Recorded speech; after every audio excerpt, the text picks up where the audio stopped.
پاکستان میں ایک روزہ ادبی کانفرنس کا انعقاد کیا گیا، جس میں ادب، ڈرامہ، افسانہ اور ناول پر گفتگو کے علاوہ مشاعرہ بھی منعقد کیا گیا۔ ناول، ڈرامے اور شاعری سب ساتھ ساتھ آرٹس کونسل آف پاکستان میں ایک روزہ ادبی کانفرنس کا انعقاد کیا گیا۔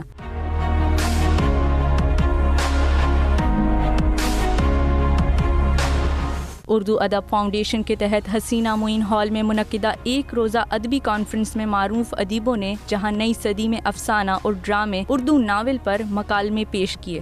رانائی ہے، حرارت ہے، وہاں میرا لب کشائی کرنا پھولوں پر عطر ملنے کے مترادف ہے۔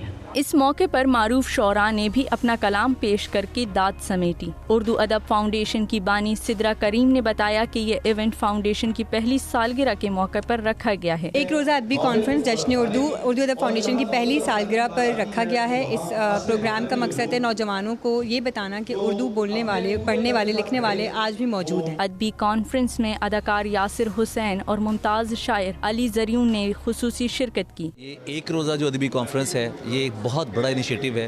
آپ دیکھ رہے ہیں کس طرح احباب آئے ہیں اور پاکستانی فلم انڈسٹری سے، ڈرامہ انڈسٹری سے، شعراء حضرات، لٹریچر سے تعلق رکھنے والے سب لوگ یہاں پر موجود ہیں۔ آرٹس کونسل ہمیشہ ہی اردو ادب کے لیے بہت کچھ کرتا رہتا ہے اور اچھی بات ہے، ہمیں کرنا بھی چاہیے کیونکہ ہماری قومی زبان کے ساتھ ساتھ ایک بہت خوبصورت اور بہت بڑی زبان بھی ہے۔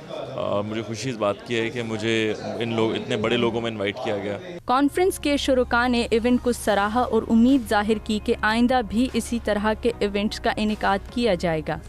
اور خواتین کے ہنر